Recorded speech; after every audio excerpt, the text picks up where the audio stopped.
Hello, everyone, and welcome back to our full moon in Pisces that we're having on the 7th of September 2025. All right, so let's see what this chart is about today and what's going on. There's a lot going on astrologically. We are having an eclipse, so on the chart you can see where the full moon is taking place. Here's the sun in Virgo at 15 degrees. Moon in Pisces at 15 degrees as well, which is creating the full moon. And then how do we know it's an eclipse? Well, it's when a full moon or a new moon happens very close to the nodes of the moon. So there you can see the nodes. So the node here is called the north node, and this one here is called the south node.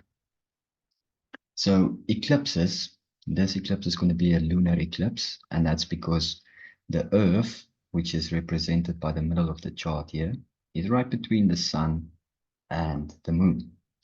Now, what does the north and south node represent? This represents the moon's movement through the sky.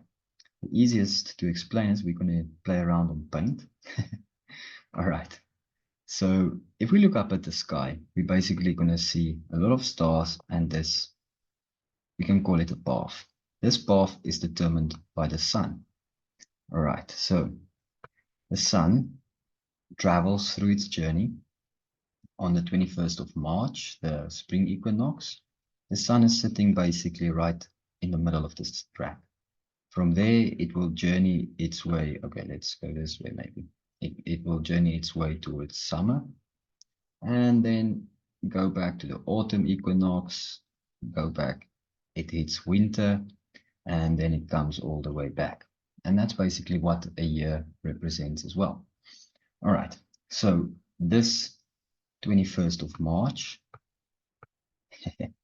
excuse my paint skills, 21st of March, it happens in Aries. Okay, so this is when the sun crosses over from Pisces into Aries. The one year is the middle of summer. Okay, so this is going to be flipped around whether, depending on whether you are Northern Hemisphere or Southern Hemisphere. I'm based in Southern Hemisphere, but I'm going to use Northern Hemisphere way of explaining it. All right, so when the sun reaches its highest point, this is during Cancer season. Okay, so when the moon goes into Cancer. Go. Then the next one is taking place at Libra. This is the 21st of September, roundabout, give or take. Sometimes it's the 21st, sometimes it's the 22nd, depends. Okay, so this happens in the sign of Libra, which has this symbol. And from there, we get this. So remember, this is summer. Summer, this is winter. And when the sun reaches this point, it's basically when we have Christmas in the Northern Hemisphere. So this is the Capricorn Capricorn point. Capricorn has a few different symbols. Let's quickly look at the symbols of Capricorn. Excuse me, I'm doing all right. So Capricorn has another symbol that basically looks like this. And then it goes down, it makes a loop and goes back. So those are the two symbols of Capricorn. All right. So why are we explaining all of this? Well, basically the idea is this is how the sun is functioning. Now let's look at how the moon is functioning. Later on, we can maybe dive a bit into the symbolism of each of these signs. But with the moon, the north node is whenever it's a mathematical point in space. It's not a physical object. So this is whenever the moon crosses crosses over this line going to the northern hemisphere. That's why we call it the north node. The south node is just the opposite. That's when the moon makes its journey down towards the southern hemisphere. So the moon basically goes this way. All right. So that's just to explain where the nodes come from. So the meaning behind the nodes is basically the north node is guiding us. Think in terms of the spring going towards summer. That's the feeling of the north node. It's leading us towards the summer. The south node is about letting go. So summer has ended, you've done your harvest, you are ready for the winter months. That's the symbolism between the north and the south node. All right, let's go back to the chart. So we can see that both the sun and the moon is on top of the north and south node. It's 3 degrees apart. That's why we are having a total solar eclipse, lunar eclipse. Whenever, it depends on degrees, the closer the new moon or the full moon is to this point, the more partial or full the eclipse can be seen. All right. So I wanted to show something else now. Okay, basically, another important thing is the symbolism of Earth. All right, so the symbol for Earth is this. All of these has meanings. So the circle is the circle of spirit. The cross is the cross of matter. So that's basically the symbolism of Earth.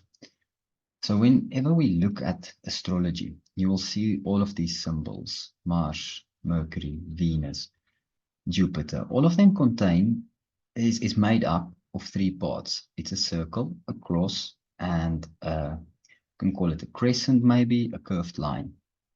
All right. So let's dive a bit deeper into this.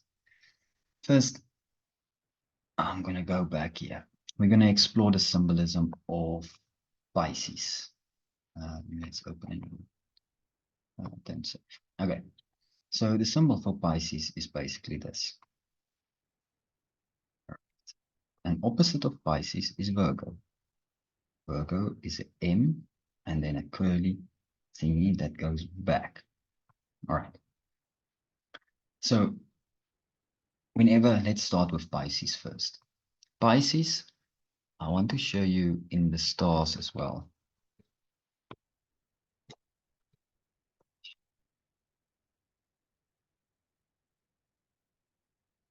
Okay, so like that.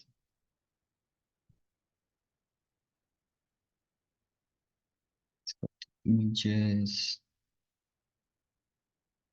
So when you look up at the night sky, you are basically going to see something like this.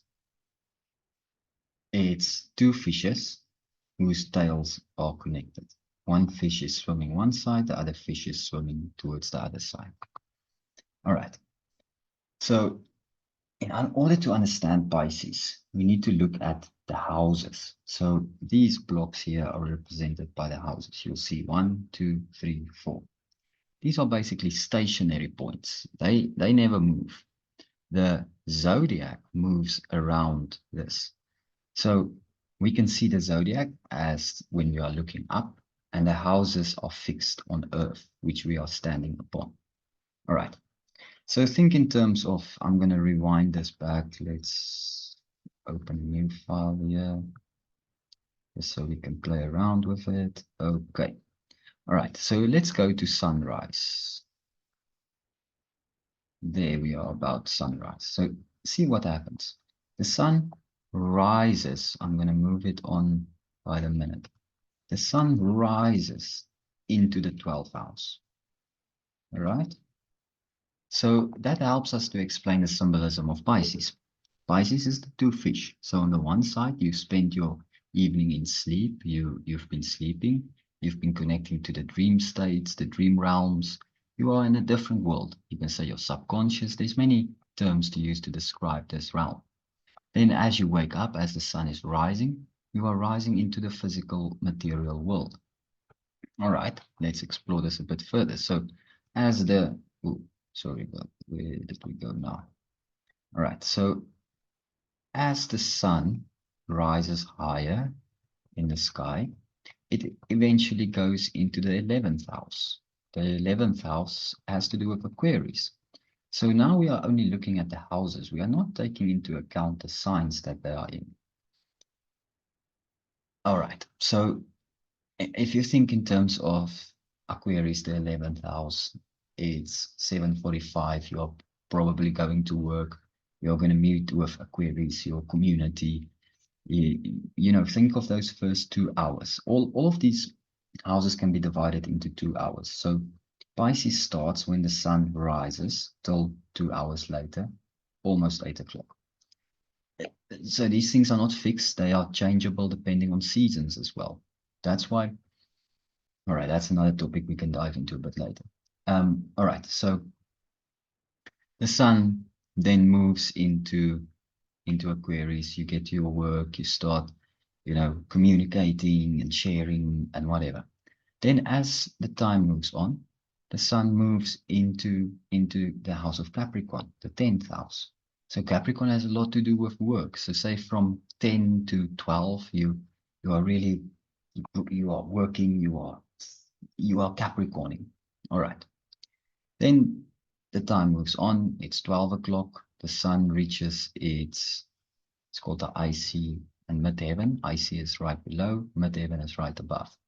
This is the midpoint of your day. What have you achieved? What have you done? What have you, created, basically? All right, so now we go for lunch, we come back to work, and it is basically 2 o'clock. The house of Sagittarius, the 9th house. So in this house, it's got more to do with, I don't know if you guys have noticed, at work, sometimes after lunch to about 4 o'clock is always tough because you maybe it's because you've eaten or it just feels a bit different. It's a time for thinking about truths, about things like that. All kinds of Sagittarius things. Have you look, Sagittarius is the archer, right? So you are shooting a certain target. Have you been able to achieve or hit that bullseye target point? All right. Then the time moves on. It's 4 o'clock. Now it's Scorpio time. All right, Scorpio, you might be going back home. Uh, it's afternoon time. All right, then the hour goes on from about just before sunset. So it moves into the house of Libra. Libra has to do with relationships. So after your hard day of work, you come home. Okay, the Scorpio one can be seen as the karma almost from your day's work, from all the previous hours. Okay, then you get to the 7th house, Libra. It's about coming home. Maybe your wife is there. You're reuniting with your wife. Think in terms of the sun. What happens at sunset? The sun and the earth meets. It's like the father, son, mother, earth coming together after a hard day of work. All right. So there we have sunset. The sun sets into the 6th house.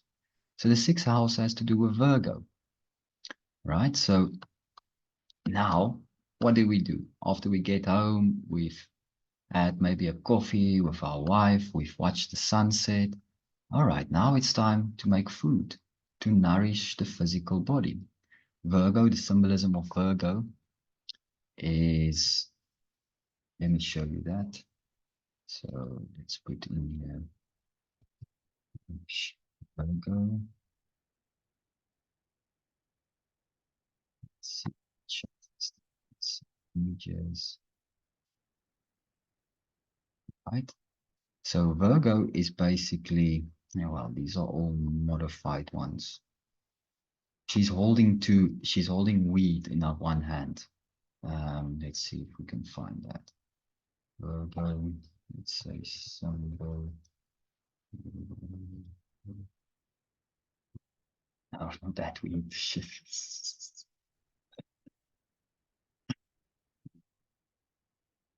Sorry about that. Well, maybe it can be both. I don't know. Right, but the original symbolism was basically a woman holding two pieces of weed. Let's see if we can see that in the stars. Stars.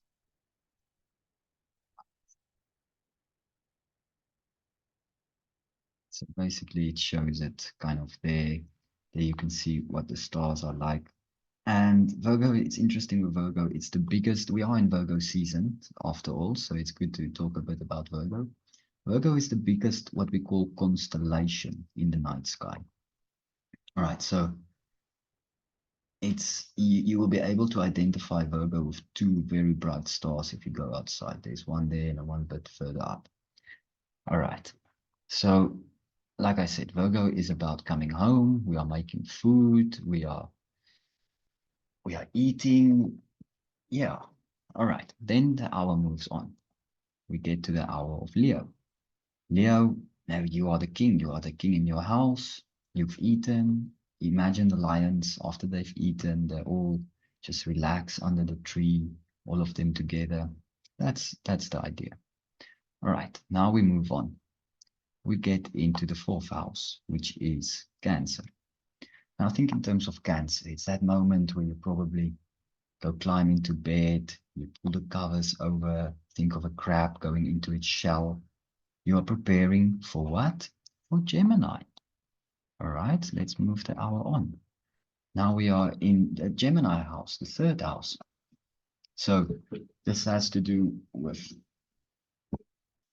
maybe the twins, you know? So we have two sides of to ourselves. We have our waking side and we have our sleeping side. All right.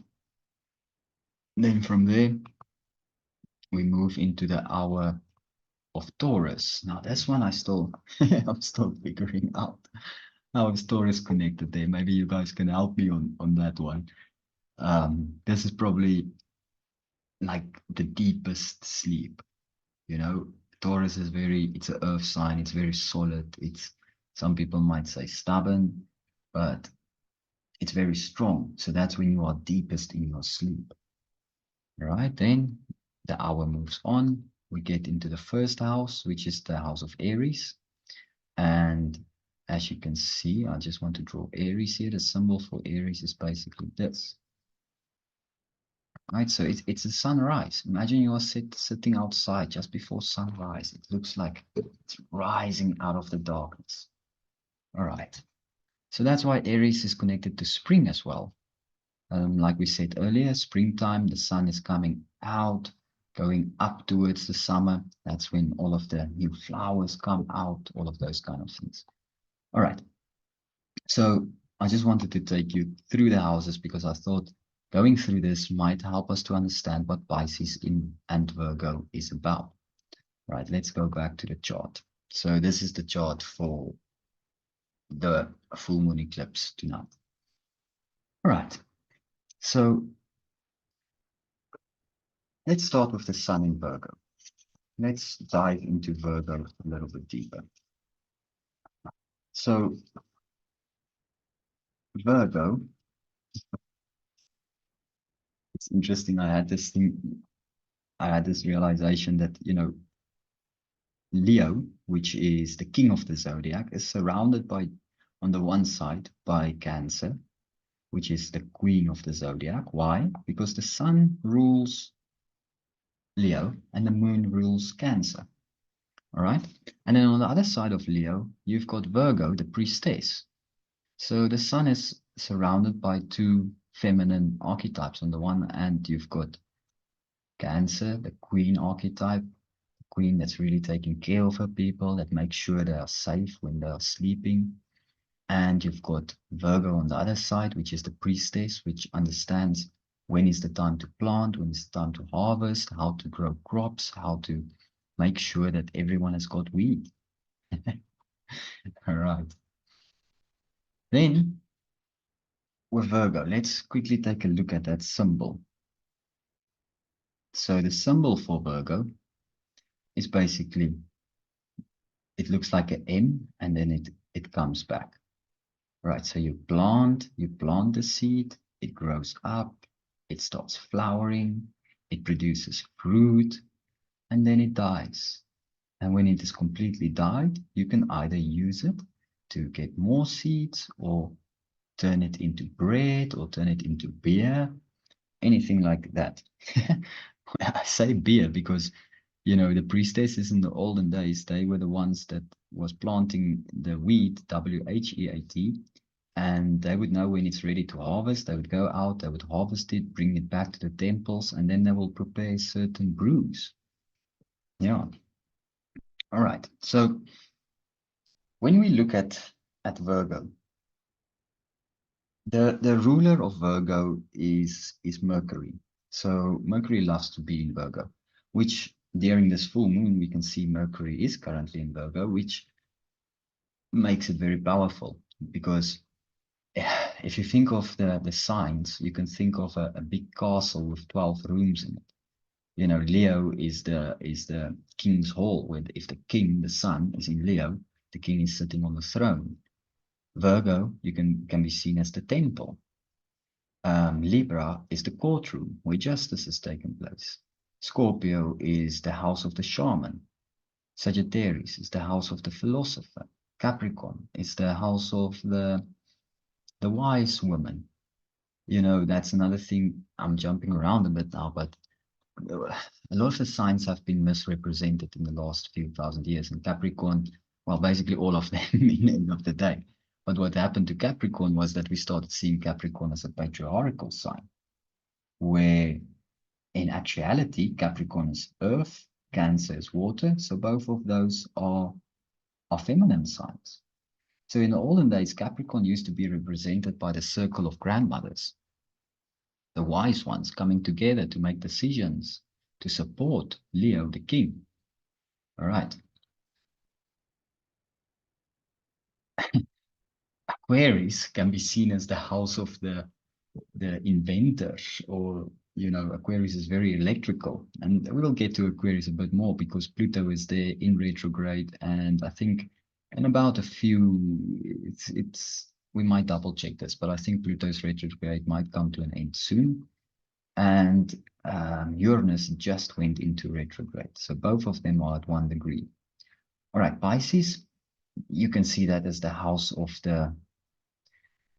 we'll get to Pisces. The Bodhisattvas, it's called. Aries is the house of the warriors. That's where all the warriors live. Taurus is the house of the hard worker, the farm laborer, the one that's taking care of the soil, planting the flowers, those kind of things. Gemini, those are the traders. They make sure all of these goods that's produced by Taurus is being traded and shared and so on. Cancer is the house of the caretaker. Where does all of this food go? It goes to Cancer, so that Cancer can make sure that the king, the kingdom, is being supported. And then we get back to Virgo, which is the priestesses. So I hope that that brings a bit more insight into it as well. All right, so during Greek and Roman times, the first prayers were made to Vesta, because people knew it was the goddess who performed the sacred ceremonies at the right time, ensuring their culture would not fall apart. So this is just to see how Virgo was seen in the Greek and Roman times. There were no statues of Hestia or Vesta, because her function wasn't an ego thing, and she was never found in a beauty contest, because her job had to do with the sacred function and did not include indulging in personal concerns. Healthy Virgo does not perform their sacred work for their own self-aggrandizement or for personal reward, money, fame, or wealth. Personal joy, pleasure for self is considered indulgent and in fact irrelevant to Virgo. This means ideally all actions Virgo perform are sacred offerings for the benefit of the people and the community. This is not a personal archetype, but rather is in service to spirit, like a monk, a priest, a nun, or priestess who dedicate themselves to a life of service through a sacred calling. All right, so I just wanted to bring that in. That is the way Virgo was seen in terms of Greek and Roman times. Now, let's quickly take a look at how Virgo was seen in the Native American cultures. So in Native American, Virgo is represented by Spider Woman, who weaves and spins the web of life, the web we are experiencing. The lawful structure of this web of Maya has a pattern to it. Virgo is the one who notices and co-creates with this pattern. Right, so again, think in terms of the priestesses and priests. Their role in the temples in the olden days was to track the planets. They were all astronomers and astrologers. And by doing so, another interesting thing is that most of these temples didn't have roofs. They were open to the night sky. And uh, basically,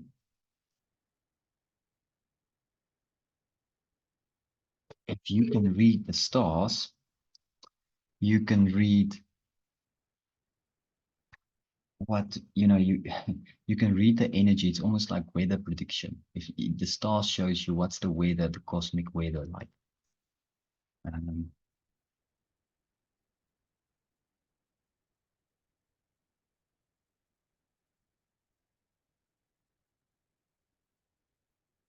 Sorry, I'm just quickly looking something up.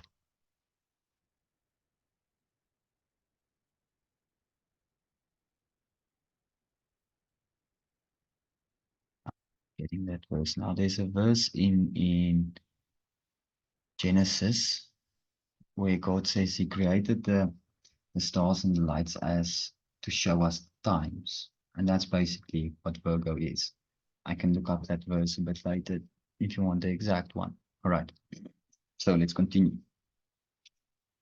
I think that gave you a good idea of what Virgo is about. Okay, now another important thing in Virgo is we need to look at what's the shadow expressions of Virgo. We've looked at what's the original role of Virgo. Oh, another thing I need to bring in is Virgo is ruled by Vesta, and Vesta is connected to what's called the sacred hearth. Now, if you think in terms of the houses in the olden days, we went through the chart and we said when the moon goes into Virgo, it's time to cook food. All right, now what's important? Cooking is fire, right? So that hearth, the place where the fire was made in the house, was sacred. It was there because it produced heat, it produced warm water, it produced food. So it's important to think of that in terms of Virgo as well. All right. The shadow expressions of Virgo can be cool, critical, judgmental, complete lack of personalness, insensitive to emotional realms, no training for the ordinary like relationships or family, overly focused on details, overly controlling their space and the space of others, issues about how to make money, doesn't want to work unless it's sacred work. All right, so with the South Node in Virgo, the South Node has to do with letting go, letting things go that doesn't serve our true Virgo energy. Is that making sense? Because it's the sun. What does the sun do? The sun shines energy, it produces energy. Sunlight is one of the most magical things, and yet it's been very demonized in our society. You know, everything is sunlight, everything is light. Um,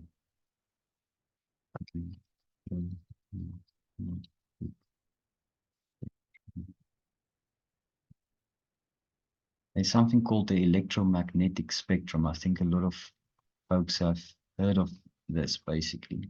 All right, so it looks like this. Let's take this one. This might be a good example. See if we can open it all the way here. All right, so basically the electromagnetic spectrum, Nikola Tesla spoke about everything being frequency, energy, and vibration. And in this, we can see that. So electromagnetic spectrum is basically light. Light is both electric and magnetic at the same time. And it depends on the frequency of this, what do we want to call it, energy. When it's in a certain frequency, we find visible light. So that's visible light that we can detect with our eyes. It starts at 400 nanometers. That's the wavelength. So in other words, how long this wave is. And as the frequency slows down, the wave becomes longer, as you can see up here, and that gives us red light. All right, so everything we see around us is part of this frequency. As you can see, if we go to the right, we get infrared, we get radio, microwaves, we have FM, AM. All right, and it continues that way. Electricity, what we use for electricity is basically 60 hertz. So that's why it says here alternating currents. If we go to the other side, we get ultraviolet, we get X-rays, gamma rays, cosmic rays. The frequency becomes faster and faster. All right, so everything around us is part of this spectrum, basically. So it's interesting that our eyes can detect a certain range of this wave. Our ears detect another range of this waves. Might be interesting to find out where touch and taste fall into this spectrum. All right, I just wanted to share that with you guys. So basically, let's quickly jump back there. Um, the sun produces maybe all of this. It's a good question. So we know that when we split sunlight, it gives us the rainbow. So definitely visible light is part of sunlight. So I think sunlight is very important to us. And if you look at two things, number one, when light bulbs was introduced to our cultures or societies, it caused certain illnesses, things like diabetics. There's quite a bunch of illnesses that can be associated to us not receiving the sun's light anymore. You know, think in terms of when the light bulb was introduced. All of a sudden, factories were darker. We were working more inside. We were working in front of computers the whole day. You get home, you switch your lights on, you stay up way late. So basically, it caused us to get disconnected with the sun's true light, which all of nature is growing on. Do you ever see nature putting on sunscreen or things like that? It's ridiculous. So how can we think that the sun's energy is dangerous to us? You can even look at things like skin cancer and, you know, sunglasses. What is that doing? That's blocking our our eyes is where light is being absorbed. So I'm not saying go look at the sun when the sun is at its fullest point. You know, when the sun is full point of the sun is when it's right here at Sagittarius, between Sagittarius and Capricorn. Rather look at the sun when the sun is in Pisces, like what I mean is rising into the 12th house or setting. That's when we can do sun gazing and it's very safe and we can absorb those beautiful colors. It's important for our health and you will see a lot of health improvement just by doing that. That's another thing that Virgo is about. It's all about health. Where did in the olden days when people got sick, they had a choice of 3 healers to go to. First was Virgo. They would go to the priestesses in the temples, find out what must I eat? How can I what can I do to make my body healthy? The next one was Scorpio. And you will see the symbol for Virgo and Scorpio is very similar actually. So Scorpio was the shamans. What can I do emotionally? Because remember, Scorpio is connected with water, very deep, dark water. What in my subconscious can I work on to make me healthy? Whereas Virgo is more of the physical body. It's an earth sign. So what can I do to make my physical body healthy? And then the next healer of the zodiac would be Pisces. Now, Pisces was the spiritual healer because Pisces was everything. It's both, it's the entire zodiac in one sign. I hope that makes sense. All right. So to get back to this, Mercury is connected here as well.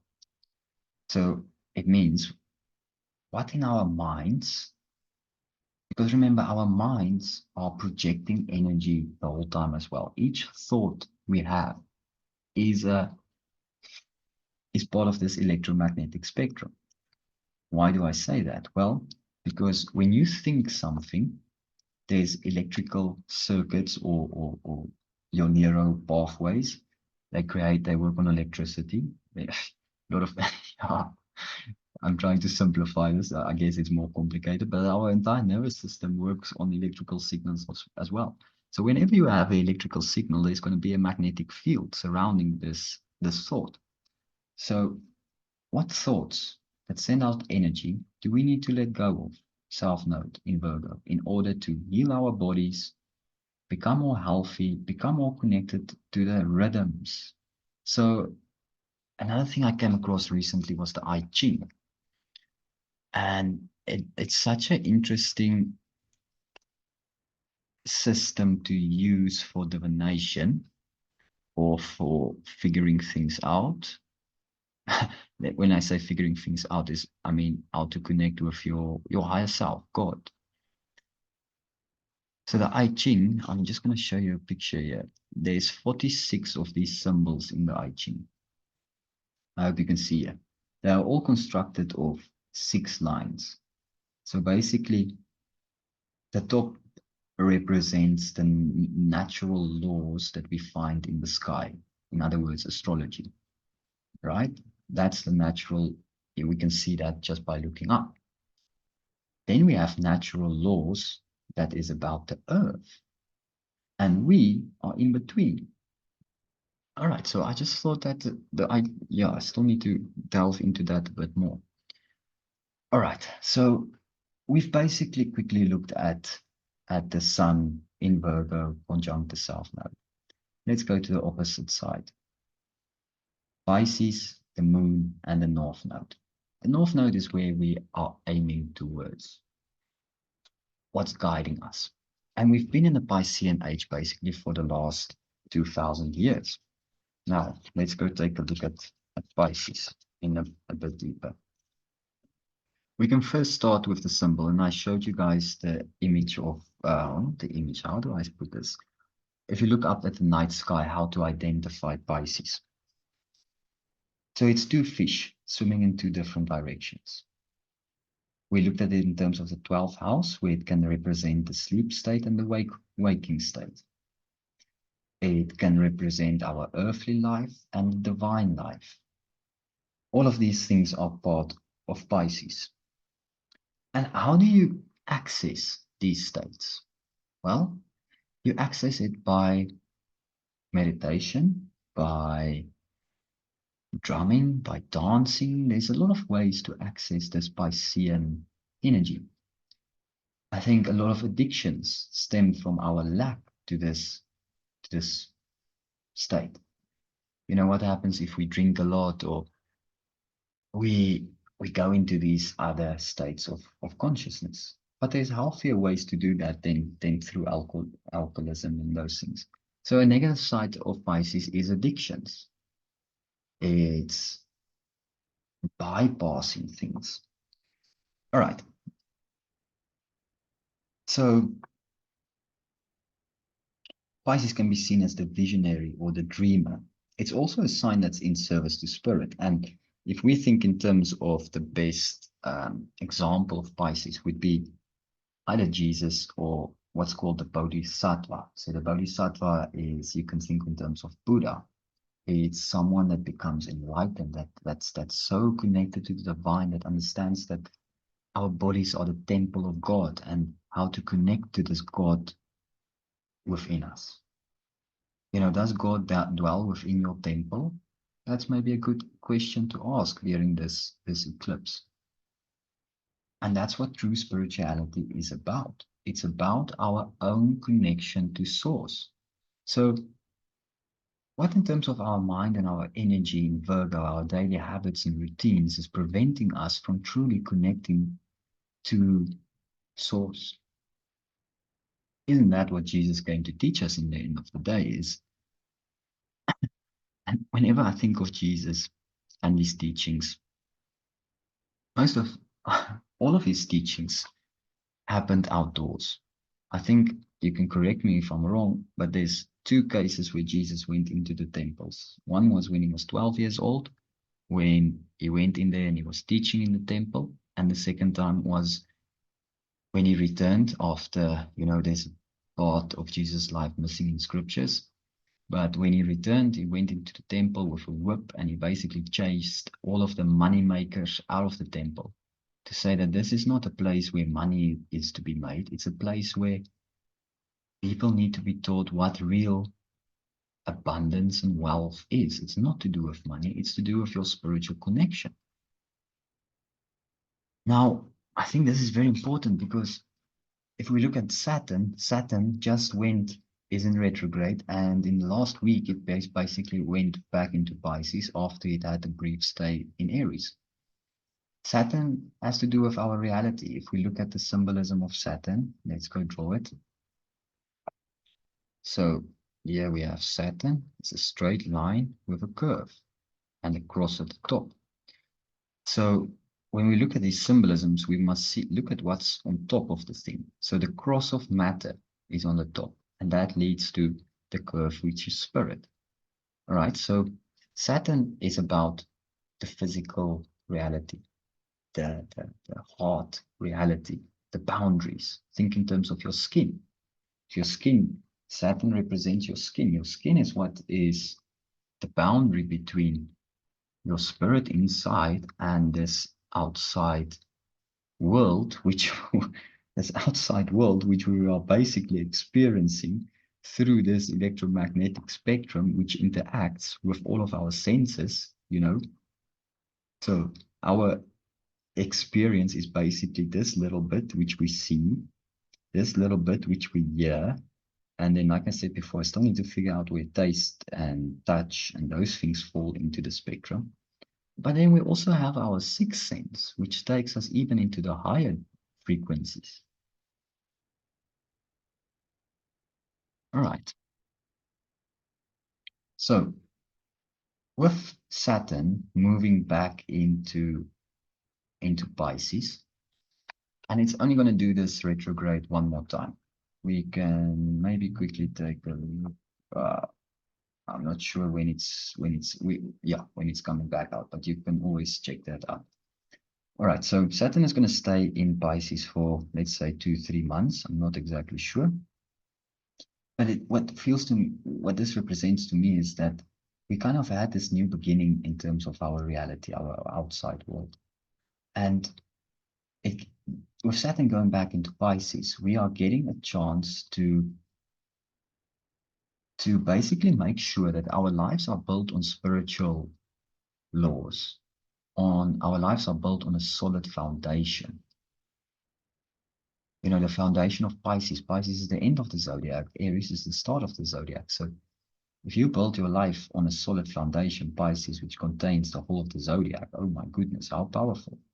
And it feels like that's what Saturn is representing. It's giving us a chance to clear up. Virgo is about cleaning and clearing in order to truly be connected so that our reality can finally shift and move into a new reality. All right, now on the heels of Saturn, we've also got Neptune. So Neptune, you see it looks like a dish. Let's go draw Neptune here. So Neptune is a curve or a crescent with, I think sometimes, I'm not sure if they draw it like this sometimes or just like with a circle. But it's basically, when I look at Neptune, it's like a dish that receives information from spirit and it brings it down. So this is the true spiritual realm, and Neptune brings it down to our spirit. Does it make sense? Because Neptune is not visible. It's not visible to the naked eye. Saturn is the boundary because that's the last visible planet that we can see with the eye. If we go outside the orbit of Saturn, we get Chiron, which is very interesting. Chiron symbol is this. It looks like a key. We think in terms of, okay, we've got the sun's orbit, we've got Mercury, we've got Earth. I'm just not going to draw all of them. And we've got Saturn. Okay, so say that this is the boundary of Saturn here, its orbital plane. Then we've got Uranus running out here. Okay, we'll get to Uranus as well. Similar to, well, not quite similar, but in ways similar to Neptune. And in between, you've got the orbit of Chiron, which does something like this. Sometimes it becomes visible and then it goes out again. Okay, so Chiron is the wounded healer. It's traumas and things that we've experienced, which actually becomes our greatest gift. It helps us to cross over into the spirit realms. For example, say you get very sick or you are very hurt. What happens? You have to lay down. You go into a meditative state so that you can get healing. Now, where were we? I'm getting sidetracked here, but all right. So we were with Neptune. So it's very much true what we said of Saturn also is true of Neptune. It's almost like our ability to tune into spirit is restarting. Let's look at the last 2000 years. How did we tune into to God? Okay, it's very interesting because Jesus came around and it was still the old Jewish laws or religion. And this religion basically said that you need to follow all of these laws and listen to the church and do all of these things, then you can be saved. And then Jesus came in and he's like, whoa, no. What you need to do is look within yourself, find the kingdom of God within, and then we are all connected. In Jesus, when he was crucified, the temple, the voorhangsel, it's in Afrikaans, the front, almost like the door of the temple, you could say, that separated the holy from the most holy side, cracked in half. That means us as humans had a direct connection to God. All right, so has this been really playing out in the last 2000 years? I think not. And maybe this is why all of this is taking place, so that we can take this by C and H, sum it up, see what's the true spiritual teachings, and build our new life on top of these true spiritual teachings so that we can go into this new cycle that we are already in, but that's still beginning. I hope that makes sense. All right. So we've looked at these guys here. Let's take a look at what else is. I mean, we haven't even touched Mars, Venus, and Jupiter and Uranus yet. Like I said, Uranus recently went into retrograde. It had its first taste of Gemini. Maybe a lot of shocking news, a lot of shocking things that came out.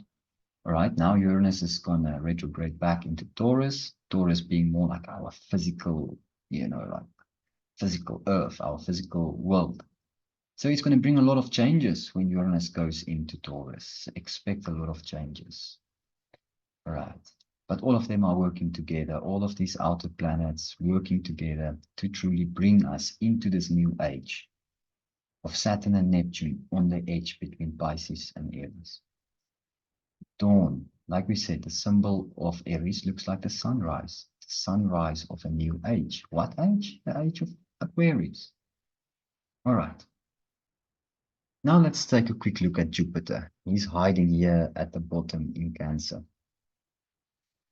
Jupiter is also supporting us in this shift that we need to make, this letting go in order to truly go into the future. Jupiter is at 19 degrees of Cancer. It's where Mars retrograded back to. Like we said, Cancer is about the Queen. Are we really being taken care of in terms of food, water, a home, a roof, a place to sleep, someone caring emotionally about you? Those, if, the king, Leo, can't function if he doesn't have good food, healthy food, someone to support him, someone to hold him, things like that. That's what Jupiter represents here in Cancer. Cancer also almost looks like the earth. Are we taking care of the earth? Are we truly connected to the earth? If we were, would we have had the agricultural systems we are currently growing all our food with? Are these systems truly connected to the earth and making the earth more fertile, more healthy each year so that we know that our children will be provided for? Just think in terms of that a bit. All right, so there's a lot of things to let go, Virgo, connected to earth, growing things? How do we produce our foods? Is it being chemically sprayed? Is it growing in living, healthy soil? Maybe all of these things are affecting our connection to source. How can you truly be connected if you don't? You become what you eat in many ways. All right. So Jupiter is telling us here to really connect with Cancer. The Cancer, each one of us has an area in our life where Cancer plays a role. It depends on your own unique chart where this will be for you. All right. Now let's take a look at Venus. So I want to quickly show you the symbolism of Venus and Mars. So when we look at Venus, it's the circle and the cross. What can women do? Women can bring a spirit into physical reality. All right. Then Mars is interesting. The symbol got changed. I need to look up when this happened. Currently, the symbol for Mars is this. Originally, the symbol for Mars was this. Meaning, a man is connected to the material world, the physical world first, and then to spirit, whereas a woman is connected to spirit first and then to the physical world. If we put them together, true marriage would look something like this.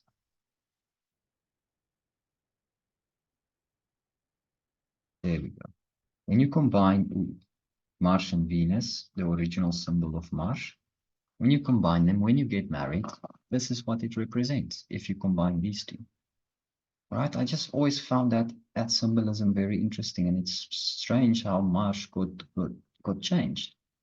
Maybe that's what happened in the last 2000 years, is us as men have lost our direction, you know? So let's go see what Venus is up to. Venus is right in the middle of Leo. It's at the same degree. It's also at 15 degrees, same as where the sun and the moon is taking place. Leo is very much connected with spirit, with our hearts, with creativity, with joy, with, children in many ways. So spirituality is very much connected to joy. The more joy and gratitude you have, the stronger your spiritual connection to God will be. God is love. Venus is love. If a religion doesn't have love and joy and these things in it, then it's not there to lift us up. It's not taking us to the kingdom of Leo. I hope that makes sense. Mars, on the other side, is doing a very similar thing. It's at 20 degrees of Libra. Now, what's interesting for me is Libra is ruled by Venus. So, meaning Mars is in Libra's house. What is Libra about? Libra is about justice. It's about fairness. It's about balance. So what actions can we take to bring more balance, justice into our lives? All right, I think that is very important to look at. All right, you all, I hope this has been useful. We didn't look at Pluto that much, but we'll get back to Pluto. All right, let's do this before we end. Let's just take a look at Pluto before we end. So in the previous video, we saw that Pluto was downgraded at the the Virgo new moon. A few years ago, it was during a Virgo new moon that they decided Pluto is not a planet anymore. It's now a dwarf planet. But the interesting thing about Pluto for me is, okay, let's jump back to this image. We had Uranus here. We were drawing the orbits. Then we have Neptune here. And then lastly, we have Pluto running. Pluto is our outermost planet or dwarf planet, depending on how you would like to see it. And another weird thing about Pluto is Pluto has got two symbols. you'll see that the symbols are, yeah, okay. So there we've got it. That's one symbol of Pluto. Here we've got a nice example of it. Maybe it's connected to, the change of Pluto's status. That's something to look into. All right, so we basically have Pluto showing us, let me get back to this one. So Pluto is the outer planet, outermost planet. It's a circle. What does circle represent? Spirit. It's being caught. And where does it go? Down to Earth. All right. So when we think in terms of our soul incarnating into this physical reality, I think that one of the first energies that our soul comes into contact with is basically Pluto, right? Our spirit getting in contact, going where? Going to Earth. So as a baby soul comes in, or which all of us has been at the stage, we first get in contact with Pluto. And Pluto is the lord of the underworld. So it's similar when we leave. When we leave this realm, our last stop is Pluto. All right, so I just found that symbolism to be very interesting. Pluto being at the last degrees of Aquarius, like we said last time, this is the first retrograde where Pluto doesn't go back into Capricorn. It stays in Aquarius, showing us that this is the start of the Aquarian age. And it's so beautiful as the start of the Aquarian age. We'll quickly look at this as well. As the start of the Aquarian age is taking place, is that Pluto is going through Aquarius. Pluto is like the composter. It's going to compost all of our ideas that we have about what Aquarius means. Another interesting thing that I came across was a lot of the times I have this feeling that the time of Atlantis took place in the previous cycle that we were in Aquarius. I hope that makes sense. And in Atlantis, a lot of crystal technology was being used. All of their technology was running on crystals. And at the same time, all of our technology now is basically running on quartz crystal as well. You can look in the back on the back of your watch. It says quartz there, and that basically means that there's a small quartz crystal within your watch. And all of our technology has got crystals in them. So, Pluto is going to bring to light all of the darkness surrounding technology. We can see it in our becoming more and more visible, like the effects that ChatGPT has, that we spoke about the light bulb earlier. Basically, yeah, AI and how AI is basically, for me, it feels like it's a reflection of us. That's what we try to build when we build AI. Now remember, AI can't function without all of the previous technologies as well. So you need the power stations, you need the transmission lines, you need all of I almost want to say the hardware, in order to run the data centers which AI can access. And so this whole thing is one thing. It's not that we have AI and power stations on two different. It's one thing working together. If I hope that makes sense. All right, so Pluto is going to show us the dangers involved with AI, the dangers involved in our societies, how we've set our societies up. If we think in terms of Atlantis and Lemuria and those places, their whole society was set up according to spiritual teachings. It wasn't money Capricorn that drove, which is another interesting thing because our new year begins when the sun is in Capricorn. Capricorn is all about this fake patriarchy that we have to chase money, and meanwhile we are forgetting that we are spiritual beings. And that's why so many of us are becoming sick, is because we've lost our connection to Pisces, to true spirituality. So I just want to read something to you. I'm jumping around a bit, but this led me back to Pisces, where the moon is in for this eclipse. And Pisces can be seen as what's called the Bodhisattva. This describes the spiritual side of Pisces, also known as the Bodhisattva, or a person who has completely transformed their own individual karma and has reached a state of liberation. Therefore, the Bodhisattva is someone who is liberated from the wheel of birth and death, or karma, and has decided to stick around. This is significant because when a being reaches liberation, they are no longer required to incarnate in this dimension and can go on to celestial realms or merge with the infinite. The Bodhisattva, however, decides to forego moving on to these other realms and chooses to stay here in selfless service to evolution of all of humanity.